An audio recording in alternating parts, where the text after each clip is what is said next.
Hello, and welcome to Circle in Faith. I'm your host, Christine Barella, and I'm so thrilled that you're with us today to hear this most amazing and journey that my friend Stephanie is going to share with us today. So, if this is your first time, I want to welcome you. And if you've been watching Circle in Faith or listening on my podcast, welcome back. I'm so thrilled that you're here. So, I'm going to do a little bit of a background on Stephanie so we can set the stage. And then she's going to share her amazing story. So, like I said, she's a remarkable woman and a warrior of faith and perseverance.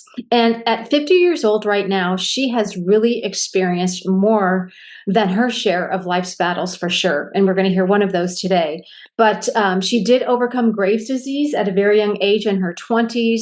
She survived childhood trauma. And so her journey has been marked by pain, resilience, and the undeniable hand of God. But today she's here to open up about one of the hardest chapters in her life, being diagnosed with rectal cancer at 39 years of age, so very young.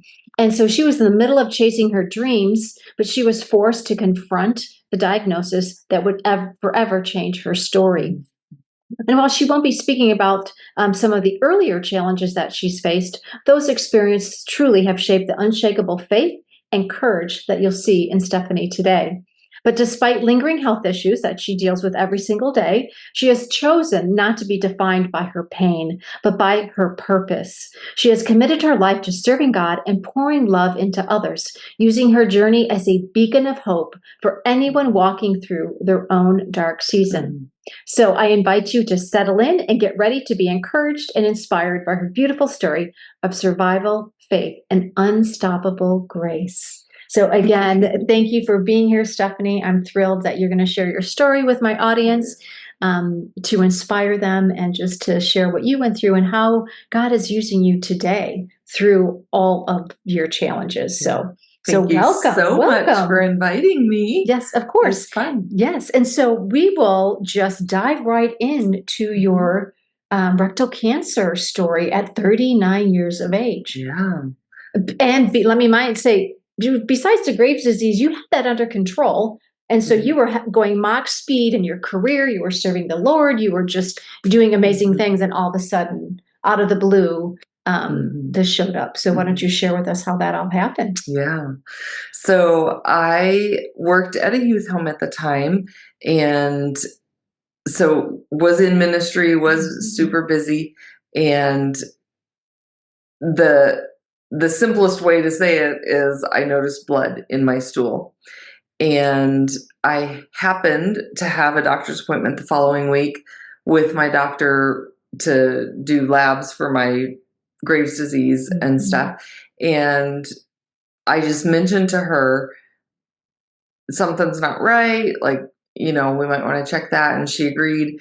So my first tip for all of you guys is pay attention to your body and, talk to your doctors. Like if you have a feeling of something, just push forward for that. Or just share everything.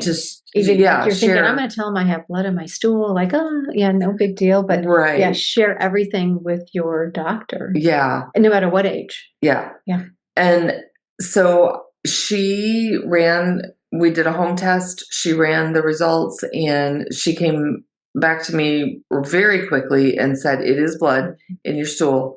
We need to do the next step. And the next step was have a colonoscopy. And she did not personally do those. She had a coworker that did that. And so I went and saw him. And during the pre-op consult, he just said, you're so young. He said, it's probably polyps. It might be hemorrhoids, he's like, worst case scenario is it's cancer, but he's like, again, you're too young. Like that's probably not what it is. So I walked out of the doctor's office going, not a big deal, whatever. And there was the only history of cancer in my family that I knew of at that time was a great uncle that had lung cancer from smoking too much, And so went in for the colonoscopy. My sister was there with me. He comes right in after the procedure and says, it's cancer. And I was like, still anesthesia happy. So you were And still in so, La La Land. so I was like, "Are you sure you're going to go check again?" And my sister is like, "Would you stop talking?" Right? So he directed his conversation to her, who was much more um, clear-headed at the Yes, time, you're and right. he said it is cancer. Um, Mhm.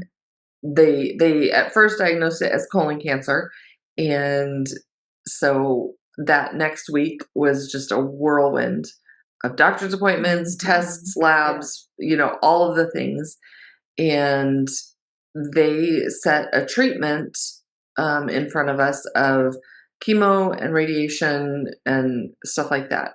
So my second tip for all of you guys listening Mhm. or watching is get a second opinion. Right. And so the reason for that will come out a little bit later in my story. But um, at the time, I didn't know any better, so we went forward. We did surgery to remove the tumor. They captured 13 lymph nodes around Oh, wow. my tumor, Mhm. and all of those came back cancer free. Mhm. What what they said was that the tumor had breached the colon Oh, wall, okay. and so they didn't know how many microscopic, Mhm. Right. pieces of cancer could have gotten into my system. Mhm. And if colon cancer or rectal cancer metastasizes, it's always to the liver, Mm. and there is no cure Right. for that. Right. So they very strongly encouraged me to go the route of chemo and Mhm. radiation. And so I just was like, okay, Yeah. yeah, I'm here for it, like Yeah. whatever. Yeah. Um, before my surgery even happened, the one of my friends brought me a picture of Mm. the woman with the issue of blood reaching out to touch the hem of Jesus' Jesus. robe Wow. and the healing that took place in that Mhm. story. And she just said, "Stephanie, this is you.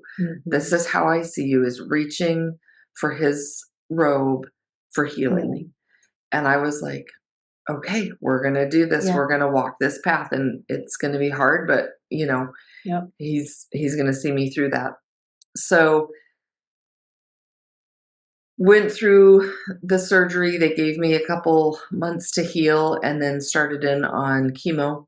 I Mhm. was supposed to do 6 weeks of chemo with 6 weeks of radiation in with that, where I wore the chemo bag. I had a Mhm. port, and so I was hooked up Mhm. to the chemo, carried my chemo bag, went in 5 days a week for radiation. Wow. Um, it was a very long thing. At the fifth week of radiation, the doctor was like, "It's enough," because at every appointment, I would come in slower and slower and slower. Oh. Like there were people twice my age walking in Oh, the wow. radiation, like Yeah. just like they had the energy, they had the stamina. I don't even know what else to call it, but I Mhm. was like barely getting in there. Like I Mhm. had to have people give me rides there Wow. towards the end of it, and um, Yeah, because a lot of people keep working, and exactly you weren't even able to keep working. You were correct. just yeah. Yeah, and I'm so grateful for the youth home where I Mhm. worked at the time. The women there surrounded me, gave me rides, came in, made me Nice. smoothies, Nice. took care of me. The youth home itself, like I used up all my sick time, and they said, "Go recover." Like, and they didn't Nice. dock my pay or anything like Wow. that during that time. They were very, very gracious and a huge provision That's of amazing. God during that Yeah, time. that was And wonderful so they did that. both my oncologist in one city and my radiologist in the other city, and I lived right in the middle of them, so I would go both directions Mhm. for all the appointments. Both of them, separate from each other, said, "You have every side effect Wow. that we know for this medication, this medication, this medication, For every single medication. and you have it to the extreme." That's why you were feeling so miserable. Mhm. Wow. Yeah. So the radiation was like, I mean, radiation burns, like sunburn on a very delicate sensitive area of your body. Mhm. And so I was just in so much pain. And there were moments where, I mean, TMI, Okay. but I would Disclaimer, TMI be on coming the up. toilet because, that's where I was a lot of the time, and Mhm. just crying out to God. Um, Mhm. Not necessarily asking why, but just in pain and, Mhm. God, please help the pain. Yeah, I just don't wanting know it to how much stop. more I Yeah. can deal with this and stuff. And very clearly, God Mm. gave me the visual of Jesus on the cross Mm. and the physical pain that he endured on the Mhm. road to the cross and being on the cross. Mhm. And I was like, he did that for me. Mhm. He did that for you. Mhm. Like the pain of what I was going through was nothing compared to Mm. his sacrifice That's what God told you, on the that cross. you realized, like, well, I'm in this pain, Yes. but really what Christ did for me and suffered was Mhm. exponentially More. more, not even, we can't even fathom that Right. pain. Yeah, like, Right. yeah. And so that just gave me the purpose, the drive, the I'm gonna get through this. He knew what you needed at that Mhm. time. Wow. Yeah. Yeah. So with a community of women, Yes, which is important, ladies. We were talking about that before. It's the community, having a community of women around you mhm, to, celebrate good times, but also be there when challenges happen, to pray for mhm, you or to care for you. Yeah, mhm. very important. So shout out to your women at the youth home. Thank you, ladies, for Yes. taking care of my friend. Yes. Yeah. So, after 5 weeks of radiation, the doctor said, "We're done. Hallelujah. We've gotten what we can get, and Mhm. we don't know how much more you can handle." That doctor was actually on his phone Googling, like, how else do I help her? Wow. Wow. Just, Yeah. they both told me, "We've tried everything. We don't know what else to Yeah. try." Wow. And so, as a patient, that's a little bit You're like, wait, I don't know either. but, but I was like, "My God is bigger." So, Yeah. Yes. and then I continued with a couple more months of the chemo, not 5 days a week, thankfully, or not 7 days a week, but went back to just, every 2 weeks, a dose of chemo. Mhm. And at the 5th, anyway, I had one more round that I was supposed to do, and that oncologist also said, "You're done. You're done. Like, let's just be done. We've gotten what we're gonna get, and let's just move forward from that." So we did. The journey of healing Yeah, because was that's not over. very That was the long. beginning of the Yes, of that yeah, was the yeah, treatment yes, phase of yeah. it. And I was still in pain. Every doctor's Mhm, appointment, every checkup, they're like, "You look really great. Everything's really good." Like, and I'm like, "Then why am I still in pain?" mhm. And so my next, you know, just encouragement is you always have a right to ask questions to your doctor. You Mhm. always have Right, your body better than anybody right. else. And so ask the questions, keep Keep pushing pushing, keep finding for a somebody, yeah, solution or or somebody that something. will listen to Mhm. you, really. You're right. We know our bodies. So Mm, eventually they sent me to a colorectal surgeon, a specialist in that field. mhm, And this was 2 years after my treatment had ended. And he just looked at me and shook his head and said, "Stephanie, I'm so sorry. I wish you had come to me first." mm, He said, "I would have done things differently." In that, he would have done the chemo and radiation to shrink the tumor, to, mhm. Do that damage first. damage the tumor, radiate the Mhm. tumor, and then do the surgery to remove it. And because as it stands, we radiated healthy tissue Mm.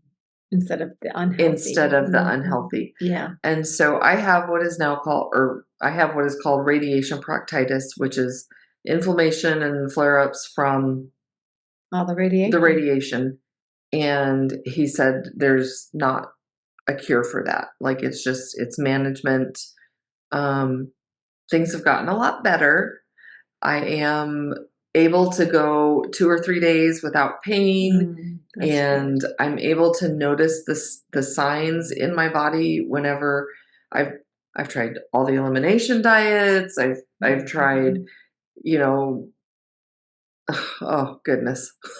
All of them, the clean, all Yeah, everything to get as one clean as one possible. person said, "Oh, you need no fiber, you need zero, like all this stuff," Right. and then the next doctor was like, "No, you need all the fiber to get Oh things moving. goodness. You need, Oh. so it was just back and forth with the recommendations from the professionals, and um, what it boils down to is just they gave me some tools to use. I have some creams that I use. The only over the counter drug that I use right now is anti-diarrhea meds, Mhm. because when that gets so bad, then I take those.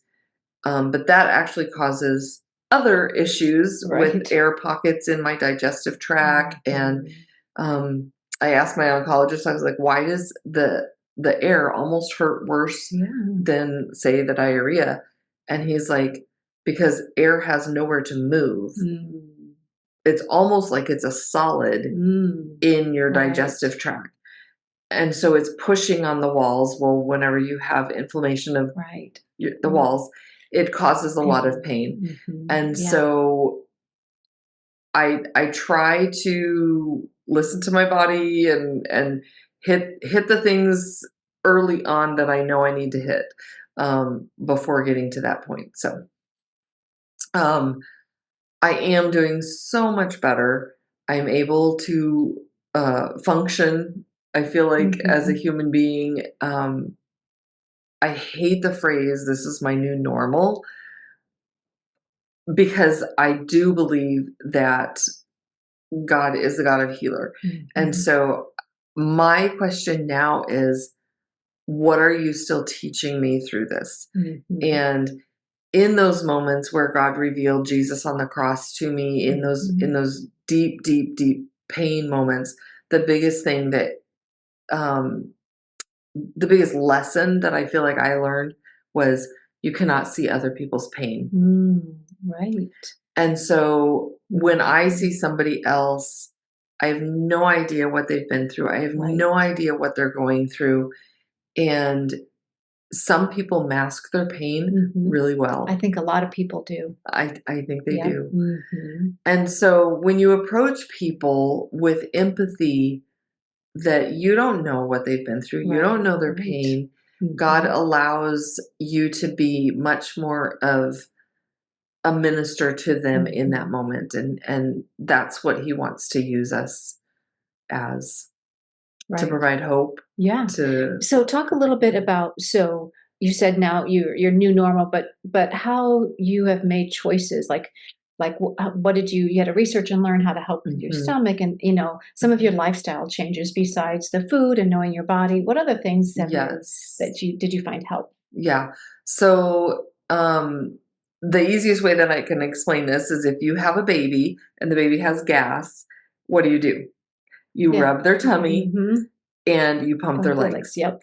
And so I started doing very specific stretching Mm-hmm. exercises. I would lay on the bed and pump my legs basically the way you would have you know, Right. a baby thing do. Um, I would do tummy massages Mm-hmm. to move those air pockets out. Um, and so just listening to my body of, well, I'm not going to eat this morning because my digestive tract is already upset. I'm going to let my Right. body rest. I'm going to let it, continue healing. I did an elimination diet for over 3 months of chicken Mm-hmm. and rice. And that showed me a gluten intolerance. I mean, I already knew I had a gluten intolerance, Mm-hmm. but it showed me the dairy intolerance Okay. because I had been tested before, so I knew I was lactose intolerant Mm-hmm. and gluten intolerant. Mm-hmm. But post treatment, I knew I need to stay away from dairy, Mm-hmm. and so the natural path that I've been seeing was confident. Like there is healing, there is Good. ways to get through this, and so in all transparency, there are days when I still eat lasagna is my favorite. And so Oh. I will be like, I really want lasagna, but I know that I'm going to have that one piece and then Mhm. I'm not going to have any other dairy for the rest of the week. Mhm. And I'm usually okay. Mhm. If I am a glutton and I eat Too much, just too like much of anything, it, like right? Then, anything, then it affects my body differently yeah. Then than you a have the normal person. consequences. And I Yeah. have the consequences of Yeah. that.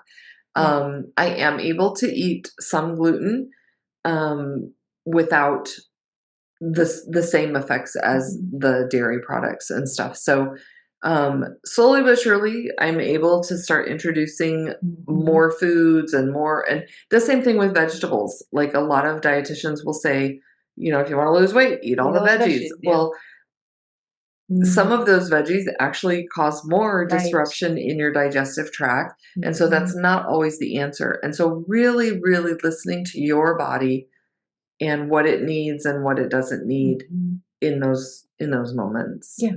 Yeah. So before I know you're going to share what God has led you to now, Mhm. but I just want to pause for a moment and I just want to commend you for how you have responded to the challenge of your Mhm. rectal cancer, as well as, your childhood trauma and the Graves' disease, but specifically with this cancer, because you could have chosen to remain stuck. You could have been chosen to remain angry and why me, and then Mm. just be grumpy and feel miserable all the time, and not take and make a decision to go through everything and research what I need to do, what you needed to do to thrive in Mm. the body that I Mhm. have right now. Mhm. Right. And like you Mhm. went through all this with the food and stuff, like you just didn't say, oh, I can't, I'm just going to, oh, I feel miserable. I'm Mhm. just going to lay in bed all day. And because you could have very well do that, Mhm. but you could have remained a victim. Mhm. Right. And so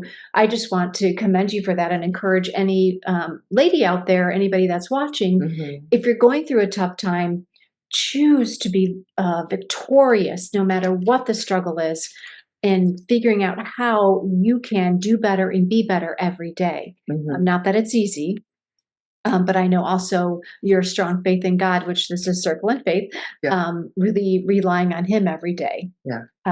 But I know, Today's yeah, daily verse yeah, let's hear the daily verse. is Philippians 1:6. For I am confident of this very thing, that he who began a good work in you will perfect it. He will complete it. He Mhm. will, like, he's not finished with Right. us. He's Yes. still working. Right. And so he will perfect it until the day of Christ Jesus. Mhm. Until Jesus comes back for us, he's working Right. on us. And so that gave me the motivation, Mhm. the desire to be like, okay, God, you're not done with me yet. I Mhm. have a purpose. Yep. You have a plan.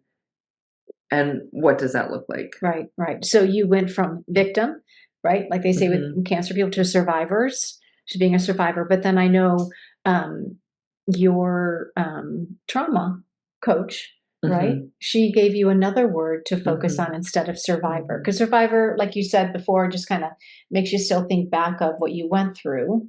Right. So tell us a little It bit can about that. sometimes have So, a negative yeah. memory attached to it, even though Hmm. you have overcome that, Hmm. it still brings up that. And Hmm. so she gave me the word, you are the hero Mm. of your story. Yeah. And God is not done Right. writing it. And so rising above even that survivor, Hmm. and the word hero just implies so many different things that, Yep. you know, You came the out on top. warrior, Yeah, the warrior. That's right. stuff like that. Yep. And that leads into my favorite, my life verse Okay. What is it? is Zephaniah. Zephaniah. Wait, Zephaniah. So that is one we don't read that often. Right. But it's what, 3 chapters? Yep. Yeah, and it's right before the New Testament. So, Yes. yep. So what is it? So Zephaniah 3:17 Okay. says, "The Lord your God is in your midst." Mm. So a lot of us have this view of God that he's like way out here just Mhm. observing what's going on, and he's not. He is right Right here. here with us. He's Yeah. in our midst. He is a victorious warrior. Yes. And so I know, like, recently there's a lot of pictures of warriors with swords and, just that kind of imagery floating around in social media and stuff like that. And so God is that for us. He's with us and he's a victorious warrior. He will exult over you with joy. He will keep you quiet in his love. That means like a mother with her baby. Shh, shh, shh. Yeah. It's okay. It's okay.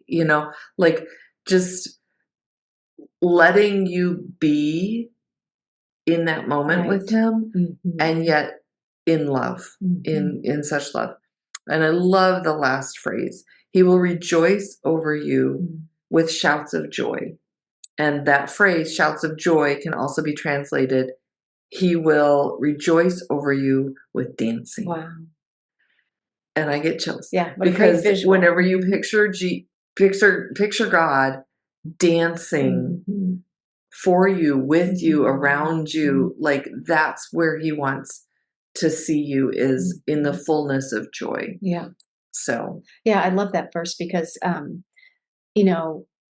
we are pretty much promised and guaranteed to have challenges in life. Like we're not promised a rosy life being a believer, but what he does promise that he will never leave us nor forsake us. And so, and I know it's not easy to do, but you gave us a great example of how you consistently walked with him, like every day doing scripture, and then your friend giving you that visual of the lady reaching out to Jesus's robe and healing him. That just that visual, like, yes, you are my healer, you are my healer, you're going to do this, and you're with me. So as we're going through these challenges, he's in the midst of, he's with us every single day, walking through any challenge that you're going through right now.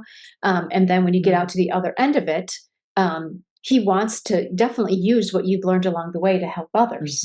And so that journey is not for, what do I say? Not for nothing, not for nothing. Through all of that, we may not see it in the midst, like you probably didn't see it in the midst of what you start with business you've started. And I'm going to let you share about that. But so you just walked with him. And then at the end, then when you're kind of through it, and it's almost a 10-year journey. It'll be 10 years in a year. So it'll be 9 years this year. Right. And so I can only imagine what you've gone through to get to this point. Because I've only known you for a couple of years. And so I think you were really working through all of what you were going through, and that you figured out pretty much what works for you. And you're still, figuring that out. But what I want you to share is so that when you came out of that, now what has God laid upon your heart, that now what you're doing through all your pain and the hope that you have in him. So share a little bit about with my audience. I'd love for them to know what you're doing. Okay. So I started a business called Hope Transformed, and it's a ministry where we come into retreats and camps and events, conferences, Christian schools, and I set up, sorry, I just bumped the table. I set up worship stations around the room that the people can walk through. And there's a scripture verse, there's a meditation, there's an activity where they can do to interactively engage with Jesus in a fresh new way. Yep. And it's awesome. It's awesome. The verse that God gave me for that is in Hebrews. And I moved my bookmarks. So Hebrews 6. Hebrews 6 verse 19 says, "This hope we have as an anchor of the soul, a hope both sure and steadfast, and one which enters within the veil." So this hope that they're talking about is Jesus. Yeah, all through this chapter, it's talking about Jesus, and this verse just sums it up with, we have this hope, and his name is Jesus. Yeah. And he's our anchor. And he is our anchor. And so I've kind of been doing a lot of studying on anchors, and just I claimed this as the verse for the ministry. Just that as people come and experience Jesus in a fresh new way, that they are anchored in, that they are transformed by hope for their future, for their circumstances, for heaven, just all of those things. And there are a lot of people who are not going to get to experience something in person Right. simply because this is a podcast and a YouTube video, Yeah. and so there's a lot of people that may not be in the vicinity to walk through one of those experiences. And so I am offering on my YouTube channel these moments in short snippets where you can experience Jesus Right. and In a new, fresh way, in a fresh new way. engaging, Yeah. to bring hope. And usually with like something that you have around your house. Yeah. Yeah. Like it might be, pause the video, go look in the mirror, Yeah. or go get a handheld mirror, or go outside and take a walk, pick up a rock and bring it back and finish the video, Right. or just little ways that you can experience. Yeah. And it's using the Jesus. senses. So we know through learning as well, if any of you have children or even your own learning, when more than one of your senses is engaged, Mhm. you truly embrace that and you remember it. And it's so much more meaningful. So really the activities that you have is really for more than just one of your senses to get involved Mhm. so that you can really experience the love of Jesus and growing closer to him. And really time to reflect and bring hope in Mhm. any situation. So yeah, it's amazing. And so I will definitely put some links down for all of you to look Stephanie up. If you're looking for some hope and you want to zoom in on something, as she, or I'm sorry, YouTube, because it's going to be on YouTube. If you just need, 10 or 15 minutes of some inspiration, I think that would be something I would encourage you, all of you to do, because we know that life is hard and life is full of challenges, and the evil one wants nothing more than to see us women really do nothing, not grow closer to God, and just be, satisfied with the life that we have. And I want to encourage all of you, no matter what season or what is going on in your life, that truly God has called you for more, and He wants you to impact. You have so much experience, and you can impact so many people's lives, even if it's just one, for the Mhm. glory of God, for kingdom purpose. We want to see everybody in heaven because God wants everybody in heaven. And so, as we're on this earth, He's asking us to be His hands and feet. And so, we just encourage you to just really ask God what He wants you to do next. And we're here. Go ahead and DM me if you have questions, or reach out to me in Facebook, and then check out Stephanie and communicate with her as well. We're both on Instagram, and I'll put all that information down below so that we can encourage you along your journey, because we're on that journey too. Yep. Yeah, not every day is a perfect day. So we encourage each other as well. So thank you so much for joining and sharing your story. Is there any last minute things you want to share? Or, I mean, you did share a lot, but I want to No, give you. I thank you for letting me come and speak to your friends and followers, and Absolutely. just pray that everybody's blessed for today. Yes, yes. So thank you so much for watching, ladies, and we will see you next week. I release a new YouTube and podcast every week to hopefully inspire all of you. So thank you so much for joining. I really appreciate you. Go ahead and hit subscribe so that you get them every week, and we will see you next week. So take really good care.